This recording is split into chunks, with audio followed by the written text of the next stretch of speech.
storytelling can be an absolute superpower.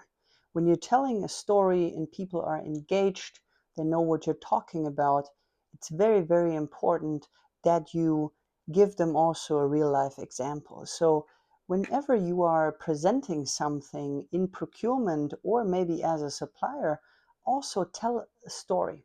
And the best way, I think, to do that as a supplier is that you tell the success story of your client once they start using your product, right?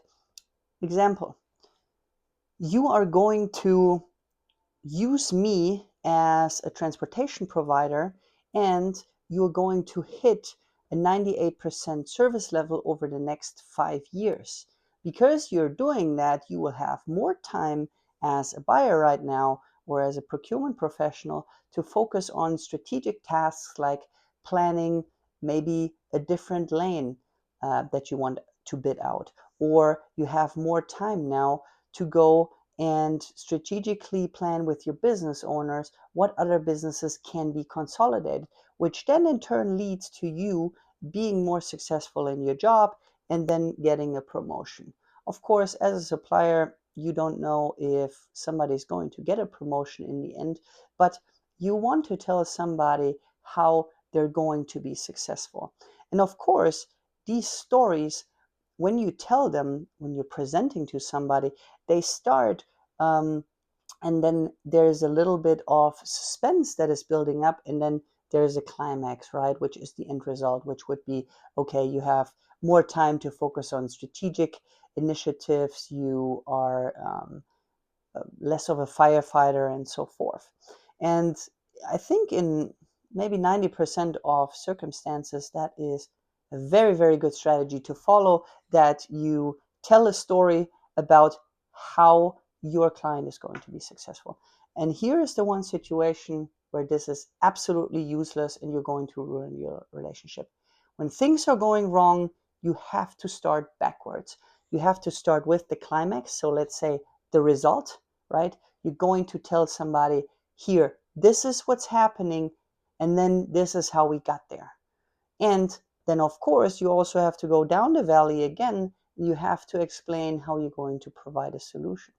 So instead of saying, hey, we took some wrong decisions, and over the last couple of weeks, we have lost a couple of drivers, and now we're in a bad situation with our hiring is not picking up, and then that all leads to us being 5 trucks short. You should say, we are 5 trucks short. Let me explain to you why.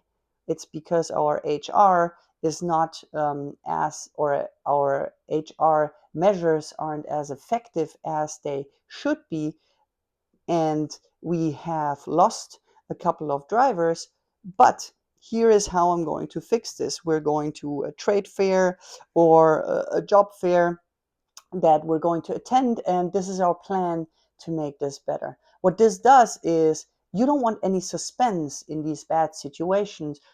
People, and your client in that case, they want to know what's going on first and foremost. So I know it hurts, but you have to tell people what the bad news are, and then you can attach the story to that.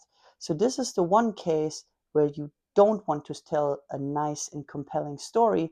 It's where you want to release all the tension, show them what the result is, and then give all the background. And what usually happens when you tell somebody what the situation is, they will have already some questions. So a discussion might be starting. And most of the times, people do appreciate when you're open and they know that things are going wrong sometimes, but you have to be upfront about it. When you're going the other way and you're telling the story first, it sounds like you're beating around the bush and you don't want to tell them what is actually going on. So don't use storytelling in very tense situations where things have gone wrong. You're working on a solution. Provide them with the exact outcome, what has happened, and then tell the story. I hope that helps.